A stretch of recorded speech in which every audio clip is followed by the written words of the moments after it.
Benchmarks have leaked for Intel's upcoming flagship processor, which is rumored to be released next month. As AMD's RX 7800 XT sends waves across the GPU market, Nvidia's RTX 4070 has just gotten a pretty considerable price drop, and Starfield gets the update most PC gamers have been waiting for. All this and more to be discussed in this video.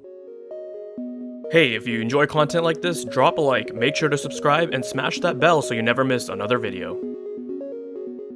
Hey, what is going on guys, Danny here, welcome back to the channel and I hope you've all been doing well. So last week, AMD's RX 7800 XT graphics card hit the shelf, and surprisingly, this GPU has sold quite well during its first week on the market. If you hop on over to newegg.com and search all the available listings for the RX 7800 XT, you'll see that almost all of them, besides some of the higher end models, are out of stock. Tech Epiphany on Twitter, who posts sales data from popular gym and retailer Mind Factory, show data which highlights the best selling graphics card, and that was the RX 7800 XT. Here in Canada, places like Canada Computers and Memory Express also share a similar story. You can find maybe one or two cards at some stores, but most locations are showing that they're completely out of stock. And the reason why I said surprisingly was because when looking at benchmarks, the RX 7800 XT isn't a huge generational leap or anything special for that matter. The performance it's offering is a level that you could have attained several months ago for the same price, if not cheaper. On the other hand though, comparing it to current generation cards, which came out prior, then it actually starts to look decent. You're getting RTX 4070 like performance for about $100 cheaper. It basically came down to the fact that because everything else that came out before it, was aside from the 4090, was so underwhelming that this card started to look a bit appealing. Nonetheless, I was a bit happy to see that with this new GPU launch, there was mostly positive reception. Following that, some RTX 4070s that are available on the market have received price drops. Now these price drops aren't anything official from Nvidia or directly through them as far as my understanding goes. A PR representative did communicate with WCCF Tech that for those gamers looking to upgrade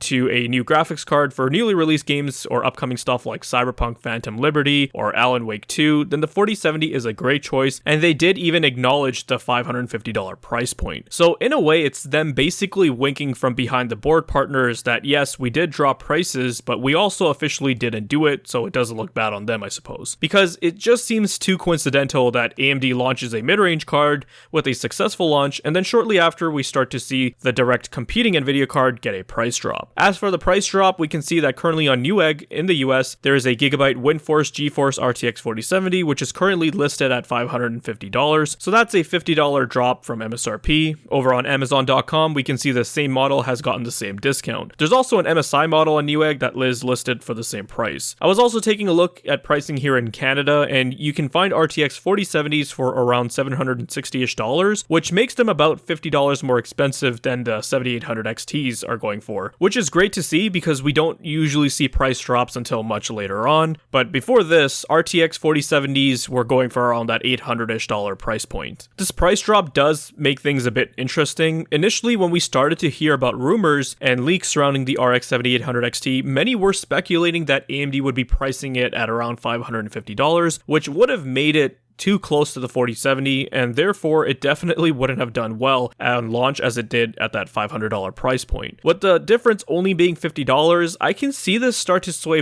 buyers back over to Nvidia simply because Nvidia is way ahead of AMD when it comes to software. With all the discussion surrounding DLSS, it's clear that this is the preferred upscaling tech, and for obvious reasons, it does look better than FSR. Along with that, you can enable frame generation in games that support it, whereas AMD's fluid motion frames, so their competing tech, has yet to be released. Nvidia's NVENC encoder is better. They've got CUDA, which is dominant in many production apps. Oh, and it also has better ray tracing performance if that matters to you. So with a $50 price difference, I can see buyers in this segment going, well, I'll lose 4 gigabytes of VRAM, but I do get the superior software features and also it's more efficient. A $100 difference at this segment is definitely a considerable gap, where one could say, sure, those features would be nice and all, but I get to save $100. You guys let me know in the comments what you do in that scenario, because think about this, had AMD launched the RX 7800 XT at $550, it wouldn't have been reviewed well. I mean, some outlets still reviewed it negatively, even at that $499 price point, because they pointed out how you could have gotten an RX 6800 XT or the RTX 3080 for cheaper a while back, and you still can't actually. At that $550 price point, a $50 gap,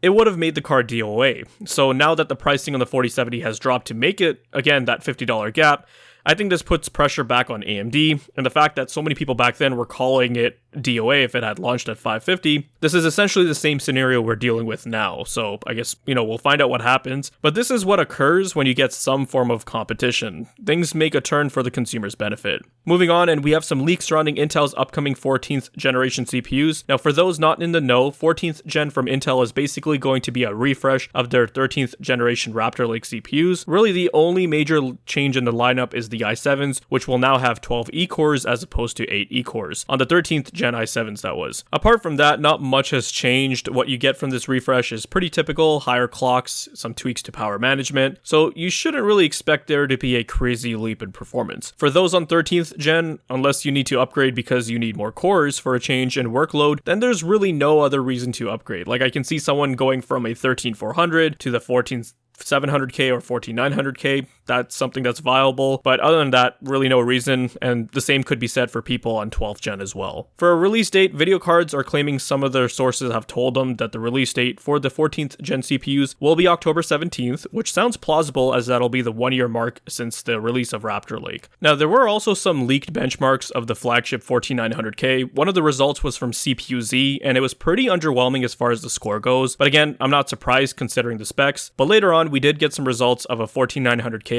which is basically the same CPU just without integrated graphics, and in Geekbench 6, this CPU is around 13% faster when it comes to the single core test, and 16% faster for the multi-core score, so there's a larger difference than the result we got from CPU-Z. Now, someone on a 13900K can easily just overclock and tune their CPU to essentially get the same performance and close that gap. However, the 14th gen CPUs will look competitive against AMD when reviews come out, because most of the mainstream tech tubers don't overclock and just show out-of-the-box numbers. The only reason why I'm personally looking forward to the 14900K is simply because I just want to play around with it from a tuning and overclocking perspective, and also if it's going to have a better memory controller. That's it. From a general consumer standpoint, I actually don't recommend 14th gen. You're much better off just buying a discounted 13th gen part, as they'll provide you with much better value. Now, that'll be something I know for a fact that a lot of the reviewers will be talking about, considering they just did it with GPUs. They'll compare it against discounted 13th gen parts and Ryzen 7000, which is already pretty cut down in terms of pricing when compared to MSRP, and they'll look bad from a value standpoint. Also, speaking of pricing, a Canadian retailer, PC Canada, had some prices listed already for the upcoming series, and they do seem to be a bit more expensive when compared to what their previous gen counterparts sold for. Now, this pricing, take it with a grain of salt. PC Canada is more of a commercial dropshipping company. Their prices are typically higher than what you'd find at regular consumer stores like Canada Computers or Memory Express. But from what I'm hearing, Intel is expected to raise prices slightly to,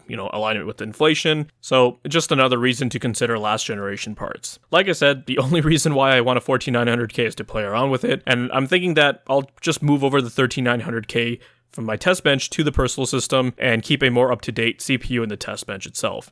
Gigabyte unveiled 2 boards as part of their 700 series refresh, and I gotta say their Z790 Aorus Pro X looks really nice. I've got a white case and I think this board would go perfectly with it, so I'm gonna try to see if I can get my hands on that. The last thing I wanted to talk about was that Bethesda announced that Starfield will be getting a DLSS update in the future. Considering that the DLSS mod is one of the most downloaded mods for this game, it's pretty obvious this is a feature most PC gamers wanted, and well, when Nvidia owns like 80 to 90% of the PC gaming market, most people playing this game are going to be doing so with an Nvidia graphics card. I personally think that pissing off the vast majority of your user base to appease a manufacturer with a much smaller user base is the wrong thing to do. Starfield is definitely turning out to be one of those games that you should just completely forget it exists and then buy it after a year when it's discounted to like $20 and will be in a much better state. They did post a tweet on Twitter, which I'll have a link to in the description, talking about how they're going to be working with AMD, Nvidia, and Intel for driver support and further game optimization to improve performance. Just found it funny that we're at this point in modern gaming development that a field of view slider or brightness slider is something worthy of putting on a actual roadmap. This is as bad as when DICE had released Battlefield 2042 without a scoreboard and had put it on the roadmaps, or when 343 Industries took away crucial playlists from Halo Infinite and then brought them back as a, hyped up feature.